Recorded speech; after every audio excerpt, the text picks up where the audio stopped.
Hey everyone, this is Chris Cook,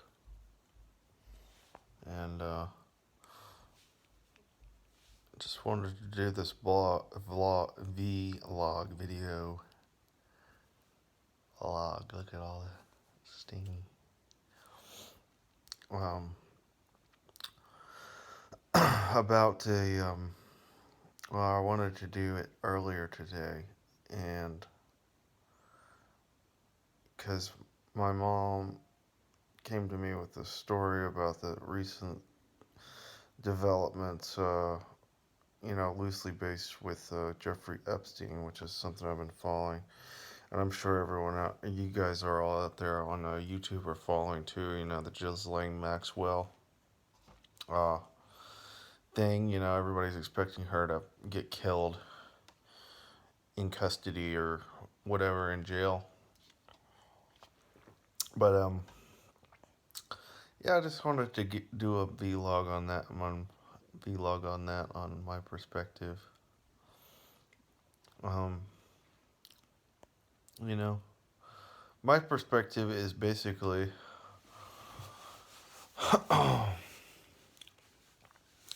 these powerful people.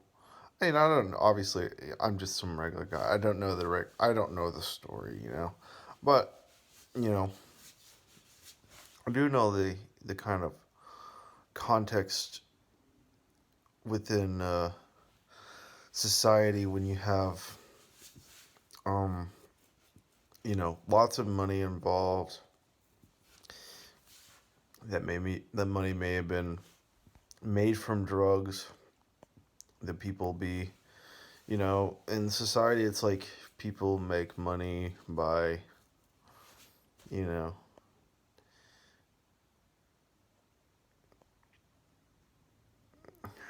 some sort of, deceit. In terms of, the capitalist system, your margins are very important. If you have a business or you're trying to make money, your margins is key, right? So, you know, like if you guys ever seen that, I highly recommend it. I think it's Netflix. I'm not exactly sure. It may be Amazon, but it's not a documentary. It's actually a show, but it's perceivably extremely realistic, um, from my perspective. And you know, in that show, uh, this kind of centered around this family in this patriarchal patriarchal family, and his father and his two kids, his heirs, his son and his daughter, and they own a shipping company, and they're based out of New Orleans. And so, my point here is that they partook in trafficking cocaine, because it was more money. Obviously, it's a fictional story. This is you know, but they made more money in on one shipment than in a whole year of actually ethical shipping transactions, or ethics or not, legal transactions, I would say. Um, so it's the nature of the capitalist system, and and obviously that is that is only the case because drugs are illegal. Obviously, when um, I was listening to Joe Rogan and Peter Schiff last night, and Peter Schiff illustrated this so clearly that when you have something, and it's something you already knew, and but when you have something that's in high demand, but you make it illegal, well, you just increase the price of that because, Well, that everybody who's transacting with that illegal substance is taking a risk. So the price is higher. So obviously you're going to have a hierarchical structure within that whole uh, system of providing that uh, product that is in high demand, because there is more risk. Because the risk is high, and because the margins are much higher. So that's why you have cartels and people in higher positions of power, and it all pretty much goes down like a pyramid. You have somebody at the top, and then at the very bottom you have the low level dealers who are parting out, maybe you know whatever it is, like you know bollocks, percentages of the original product, to poor addicts on the street, all the way up to the head of the cartel who's conducting business with somebody like this family uh, that owns a shipping company that with large tankers that can travel the world, and so yeah, I mean it's the where was I going with that? It's the nature of the capitalist system. When you make that something illegal, obviously it's going to be higher priced. So you have a whole market for that that's devoted to fulfilling that demand. Because people do what they want. If they want to do something, they're gonna do it. Even if it's illegal or if it's not. If it's something that people want to do, legality doesn't necessarily make any difference. Just like if they made sex, extramarital sex illegal, or intramarital sex illegal, obviously people aren't going to abide by those rules. It would just be illegal whenever they did it, according to the law that man has provided or has written. So people do what they want to do. But how this ties back to my perspective on Epstein, on this newer development with Epstein, and um, this new thing where a federal judge, son and husband, son was murdered, and her husband was critically wounded with gunshots. Um, this is kind of like, it could be a number of things. Um, to type go back with kind of relate to Jeffrey Epstein. He have financial you have the financial markets. People with money in the capitalist system. Margins is key. So if you have a functioning business, profitable business, and is getting bigger and bigger, well, and if you're somebody in the lines of uh, something that would be useful in terms of drug trafficking, well, you're probably going to participate in that venture because it's so profitable.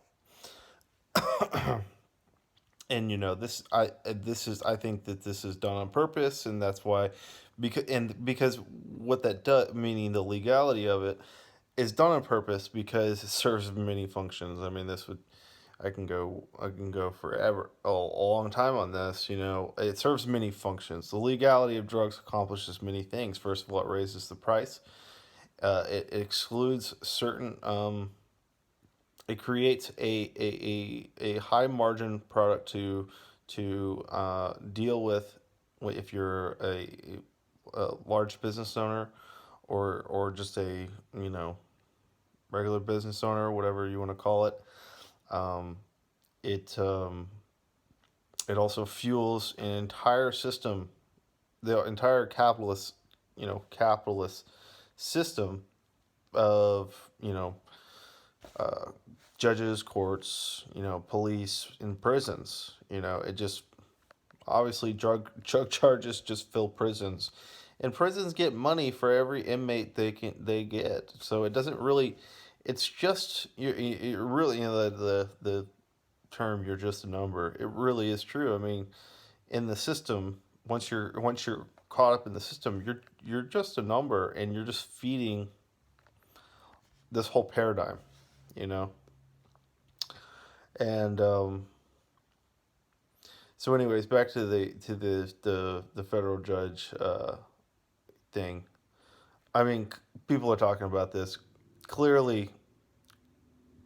So this federal judge, Esther Salas, was supposed to be overseeing a case involving Deutsche Bank because as a result of a class action lawsuit against Deutsche Bank, and accusing Deutsche Bank of not being forthcoming of its dealings with um, uh, risky people like Jeffrey Epstein and so on and so forth, and you know, uh, so you know, people are saying, okay, could this be something to do with Deutsche Bank? Is this gonna open up a can of worms? You know, and I was telling my mom, the list it could go very far. Like a judge's ruling can open the floodgates for all kinds of investigations and warrants and audits and stuff like that people rich people who are potentially committing crimes obviously don't want. So so this FedEx driver, this guy dressed as a FedEx driver shows up to Esther Sala's home, uh, pretending to be a FedEx delivery person, and ends up shooting her son. Uh, I forget his name. Um, and shooting her husband, and her son died. And his son was only 20 years old. And then later after, it's kind of funny. I'm trying to get this perspective. I feel like it's just common sense, but you know, um, the media will spin things, and people don't necessarily see, what's going on. And the term conspiracy theory is just so, if deem it conspiracy, and then people will disregard you, which is ridiculous. But because everybody conspires against each other, that's the nature of gossip and shit. That's conspiracy, actually. Um, but the so this her son died, and she's a federal judge. Like, and that's a position of power. It's position of extreme power. And so the only thing I can ascertain is something like this would happen means that she was maintaining a certain level of ethics and integrity in her stance, and she was giving the message to who was trying to intimidate her, because somebody was probably trying to intimidate or threaten her family's life beforehand. I was watching Tim Pool earlier, and he was talking about this. Uh, there was probably something going on before this actually happened, meaning like threats or bribes or whatever it was. And she was trying to maintain a position of integrity in her life's work and her who she is and everything. So you know so whoever was, this obviously this person was hired to kill her son, kill her son, and injure her husband. Was perceivably trying to kill her husband too, which would obviously do a lot of things to her. She's gonna be going through trauma right now. She's gonna be shattered completely emotionally, and all that kind of stuff. and may get her to comply further with their demands or whatever. Because obviously somebody in the background has some sort of agenda that they want her on their side. They want her on their side in whatever case she is going up against um, now. That would make sense to me. It's possible she's made rulings. So she sent somebody to prison for 45 years. It was part of a gang in Newark, New Jersey, violent gang. And that could be a retaliation hit or something like that. But I don't know how long ago that was. It's very possible, but and that would just be in cold blood. I mean, just being like, say, yeah, don't screw with us again or something like that. Um, but it also could be related to this Deutsche Bank thing, and I would say I would side with Temple. It's probably more on. I would say it's more likely to be on that end, on those kind of ends. Uh, you're dealing with Deutsche Bank, a very extremely a very large international bank, and their clients and people. I mean, that's a lot of money. You're dealing with a lot of people and a lot of different kinds of people. A lot of and a lot of different money exchanging hands, and a lot of different money packaged in many different ways. So probably more along the lines of something like that. But uh, I just kind of wanted to give that perspective because people don't really look into this stuff very much. I guess it's they always deemed like conspiracy or whatever. Oh, they've said, oh, it's like like some psycho, just unleashed, on this person. No, on this one, it's so easy to see that this was pretty deliberate. I mean, what are the chances of a FedEx driver going crazy and just happens to kill this federal judge's son? I mean, I saw the front of this house. There was nothing like extremely special about this place. I mean, it's probably in a decent neighborhood, nice neighborhood, but it was nothing like, okay, we know that this person has, millions upon millions of dollars. It was nothing like that. So it was, you know, uh, if it was somebody like just trying to kill somebody who was rich or whatever, it was like that. No, I don't think it was. I don't think it was anything like that. But the chances are slim that this FedEx driver was just acting in cold blood.